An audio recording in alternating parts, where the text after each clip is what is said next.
1370 AM, 96.3 FM, The Source.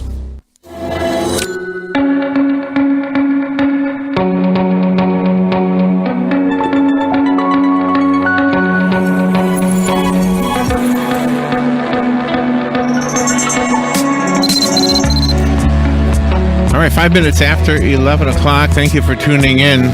You know, in this business, intellectual property rights is, oh my gosh, it's something we have to be careful of every single day. We never intentionally will steal somebody's intellectual property, but it happens. And you put a piece of a song out there, and you don't realize, oh my, sorry, I didn't mean to do that. But sometimes people do know when they're taking somebody's intellectual property, and sometimes it's even hard for the person who's being ripped off to even know that they should have a piece of the pie that somebody else is making off of them. A good example is at the University of Florida, when you see that Gator logo. You can't put that Gator logo on anything. That is their property. You cannot. You can put it on your wall, but I mean, you can't put it on like a can of soda, whatever. Or that's kind of far reaching. But let's say you have a booth and you're selling hot dogs, and you say Gator hot dogs. If the officials up there see you doing that, they're going to tell you to take that sign down, right? Yes. So how much? And the players themselves in college, right? They don't really get paid, and so it is kind of like it's just a learning ground, they say. But at the same time, there are people at the college that gets money for their work, for their skills, right? Mm-hmm. Our next guest went through this and probably didn't have a whole lot of problem with it. I'm going to ask him if he did or not. Ed O'Bannon one day realized that his skill level in basketball were being represented in a video game. He was in a video game. So someone took his likeness and put it in a video game. Mm-hmm. And then, of course, the character in the video game replicated or simulated his skills, so that when a kid, a player, not just a kid, was playing the game, they would pick him because they knew what he could do, right? That kind of thing. Yeah. So he went to court and filed a class action lawsuit. And he wasn't seeking money. He was just looking for a way to make it more fair for the relationship between the colleges and the athletes that represent the college. And so let's find out about it. He's written a book. It's called Court Justice, The Inside Story of My Battle Against the NCAA. Ed O'Bannon, my gosh, what an honor to have you on our show. Good morning, sir. Oh, good morning. It's an honor to be on your show, for sure. Wow. Where are you right now? I am in Las Vegas, in Henderson, Henderson, Nevada. Okay, so tell me, how far back does this go? And did I say anything in the intro that you want to correct before we go anywhere? No, not at all. That was perfectly said. Thank you very much. Oh, you're welcome. And I didn't realize it. I had no clue that you guys did get paid even for that. I knew you didn't get paid like on the court when you're in college. But I thought for sure if they used your likeness in a video game that you'd get a piece of that. One would think, right? One would think that each athlete that's in the video game would get a little bit of something. But not only did they not get anything, but not even a phone call to say, hey, we're using your likeness, take it or leave it. So, yeah, no, we didn't get anything. How did you find out? I was at a friend's house, and his son had been playing the game the night before. So he put the game in and said, hey, here you are. Oh, my gosh. What do you think? Yeah, and I got to be honest, I loved it. I thought it was really cool to see it. But as we were sitting there watching the game, he gave me a nudge with his elbow and said, you know what, we paid $60 for this and you didn't get a dime. Wow. The kid did or your friend? No, my friend. Oh my gosh, yeah. And then did you feel used? Did you feel like you were being totally used? Well, I mean, kind of, for me, it was because when you're an athlete in college, that is the system. You understand it. It's been that way for decades. So you don't really raise a stink. You just say, hey, I'm here playing basketball or football, whatever it is, and I'll just go to school and do my thing.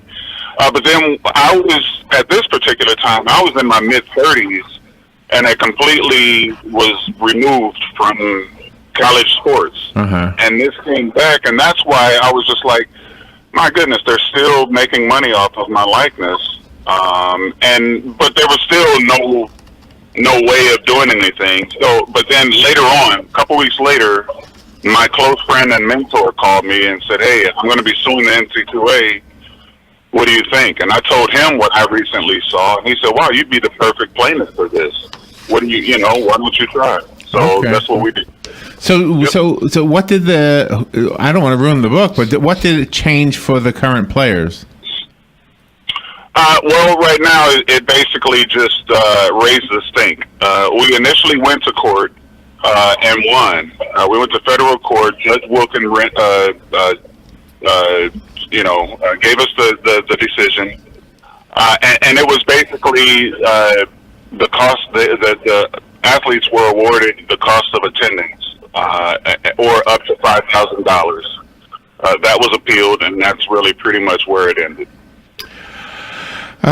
So if I were to, I don't know, get a video game of a country star, for example, and they're singing their song, I'm guessing there's a royalty somehow that gets paid to them.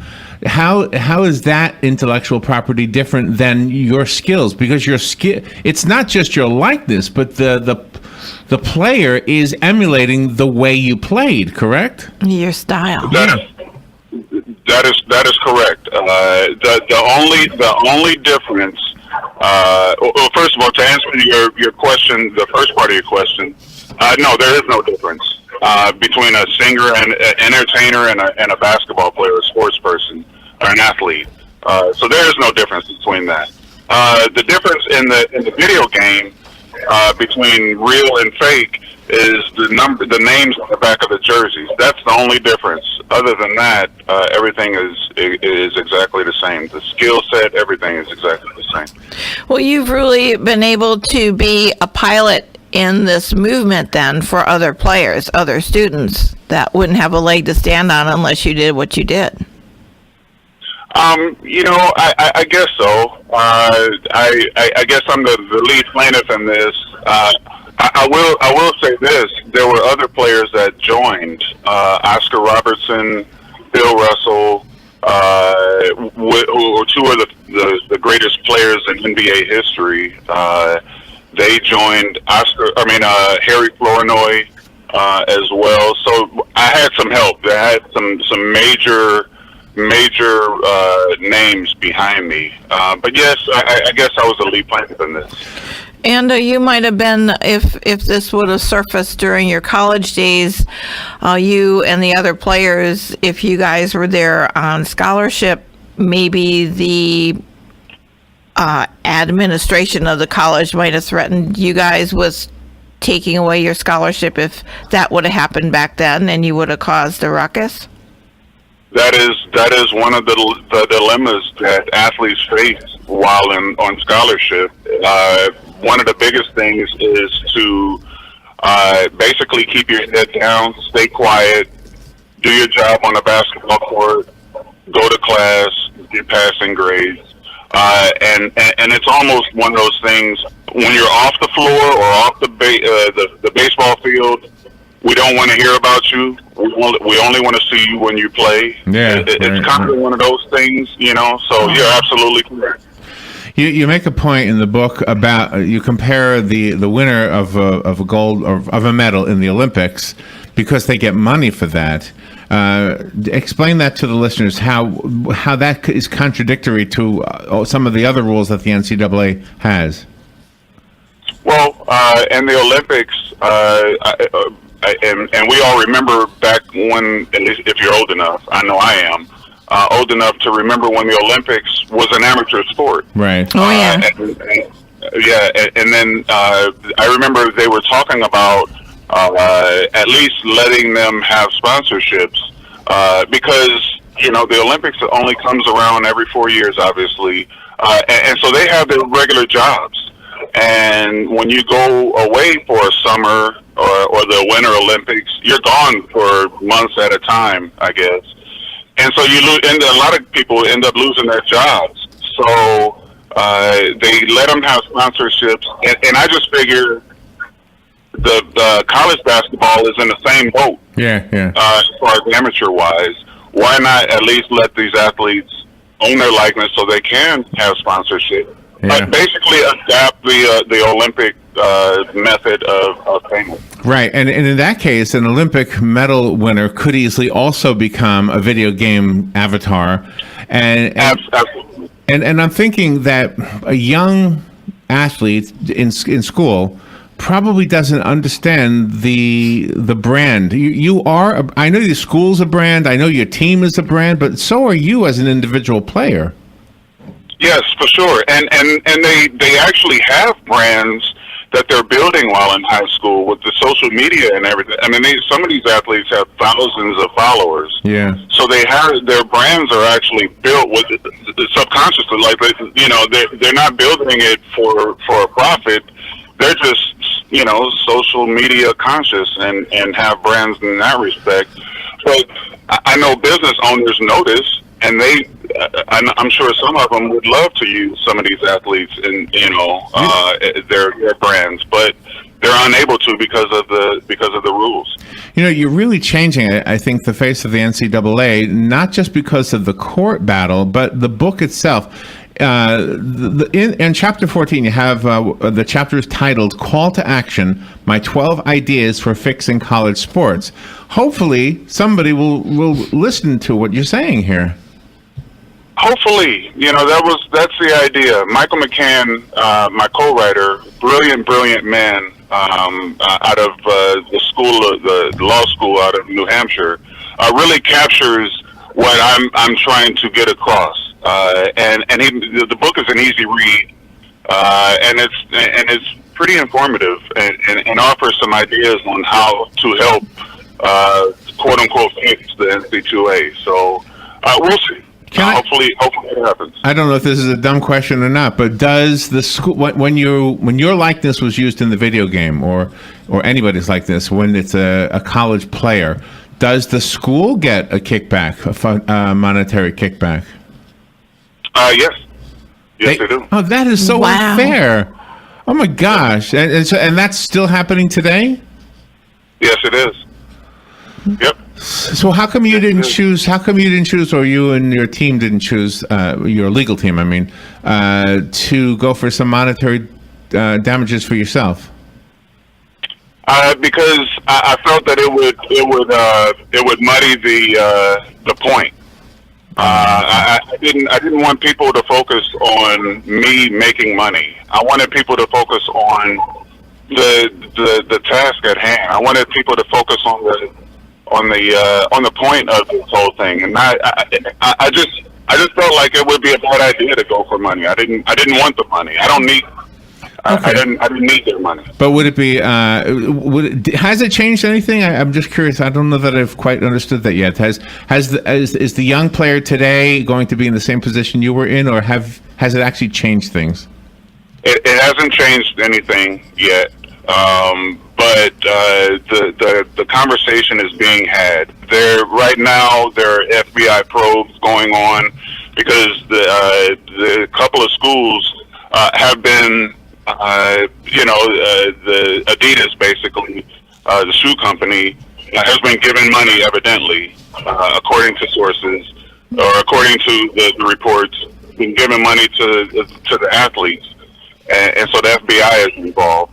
So the conversation is being had, and ultimately that was the point. So we'll see what the future holds. When you took up this endeavor in the very beginning, did you receive any kind of repercussions from any of the people involved with the NCAA that you thought were your friends but really weren't? No, I didn't. Well, first of all, I didn't think that I had any friends in the NC2A. That's for sure. But no, I didn't receive any repercussions from the NC2A. The backlash that I received were from fans of the video game and fans of the actual college sports. But I think those were mainly people that didn't quite understand what we were trying to do, and it comes with the territory. Is that video game still in existence now for sale? We want to go. No, it's not. We were No, gonna play it's not. Yeah, they took it off the shelf. They stopped producing it. That's what. But you know, I can tell you this from my son is now 31, and so that gives you an idea how old I am. But I remember when he was younger, he and his friends, it was always a blast for them to play and be vicariously the athlete on the screen. So it's very exciting. Yeah. And I think your brand of yourself probably did the exact same thing for the people who chose you as their player. Can I ask a question? When you go to college for something, you are preparing for a career in something. And in the career of sports, it's not unusual for you to change teams. They will trade. Why are you prevented in college from changing colleges? I don't understand that. That is a great question, and that's one that we raise because a college coach can completely, disregard their contract and go somewhere else if the deal is sweeter. I don't know why. That we still haven't received a definitive answer for that question.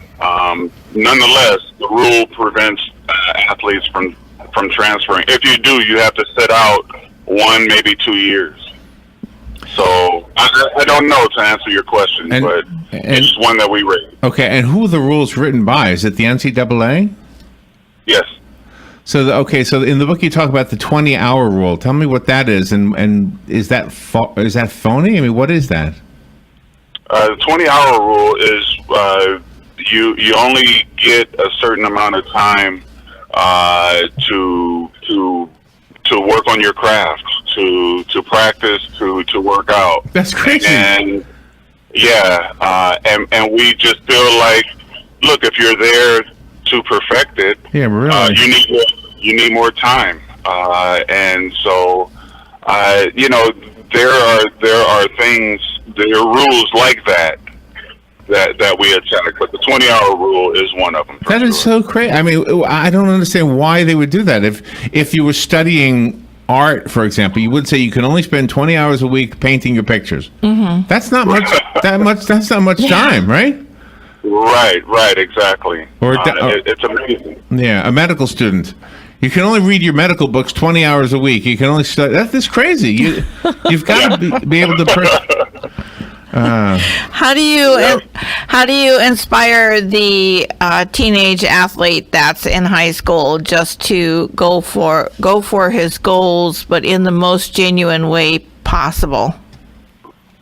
Well, that's really, that was it. I mean, that's exactly how you inspire. My personal thing is to lead by example. I'm one to do the best that I can. When knocked down and you face adversity, get back up, because everyone can fly high when things are going well, but it's when you get knocked down, can you get up?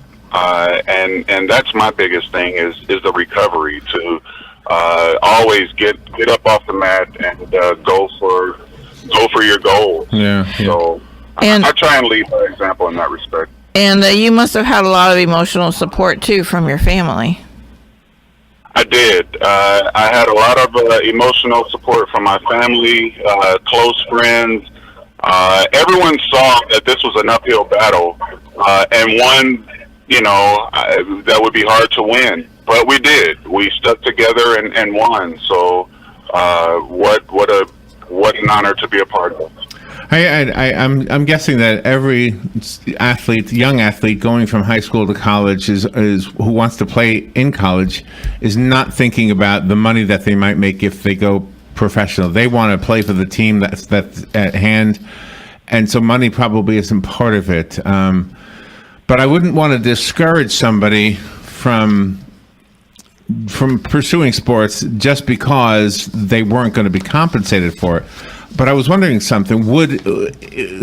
Are colleges' hands tied? Are they, like, could you have the University of Florida break from the group and say, you know what, we're going to start paying them, or at least compensating them in some way? Would that cause the NCAA to not be associated with them anymore? Yes, and during this lawsuit, they were actually talking about that. What they called the Power Five conference, the big five conferences in the country. They were talking about getting together and just formulating their own conference and play by their own rules, which means they could pay the athletes and they would compensate them in that respect. So. Hey, that is also on the table. So again, people are starting to realize and starting to think about compensating these athletes. I think right now everyone's really trying to formulate some type of way to make it happen. And the professional teams seem to be backing all of the goodness that has been brought out of your class action suit.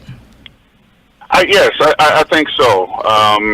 They seem to. I mean, I have no direct dialogue with them, but from what I understand, a lot of the people in the professional ranks respect what we are doing and what we're trying to get accomplished, and they love it. You know, everyone seems to think that the system is broken. Something has to happen. So this, I think, is a step in the right direction. Because it seems to me any resistance to this has to be because somebody on the NCAA side is making money from it.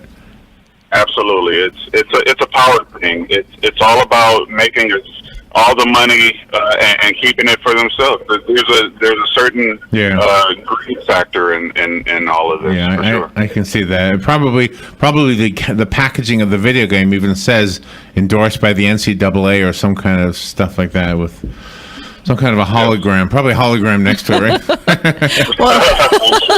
Well, you're my hero because you have such a passion for helping our children and our students get off on the right track. And with this book, you're really warning them about what could happen, and they should go down the straight and narrow. You're amazing. Wow! Thank you very much. I really appreciate you saying that. Absolutely. You just made my day. Thank you. Well, in this day and age, when we're starting to wake up to stop using other people for your own benefit, you know that's what the Me Too movement is about. Stop thinking you have a right to me. Stop thinking you have a right to my likeness. Stop thinking you have a right to my brand. You know, you've worked really hard. Your talents are yours. You've put a lot into this, and then somebody else makes money from it. That's just so there's a sin in there somewhere. I don't know.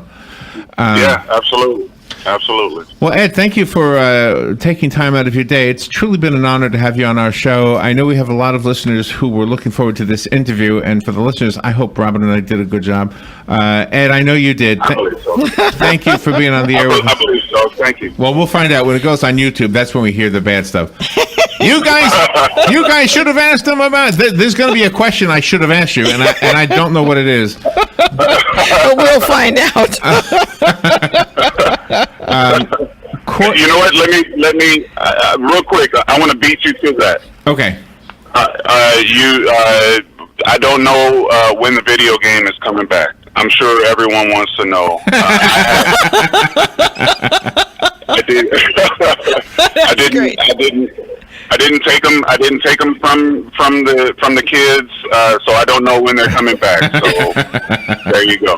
How did they do with your likeness, by the way? Did they get a good picture of you? What did they do? Oh, absolutely. It looks just like me. But the most important thing about it is my jump shot was very good in the game. So, that was most important. Oh my gosh, too funny. The book is Court Justice. I found it on Amazon. And do you have a website you want to recommend? You know what? I don't. Other than I'm on Twitter, Ed_O'Bannon. Other than that. By the way, I don't know if you know it, but the Kindle version of this book is now number 16 in Sociology of Sports category. That's pretty good. Nice. Congratulations. Well, you're going to be at least you'll be compensated for the book. That's the good thing. Ed, thank you for being on the show with us today. That was awesome. My pleasure. Thank you, guys. I appreciate you having me. You're welcome. We will be right back.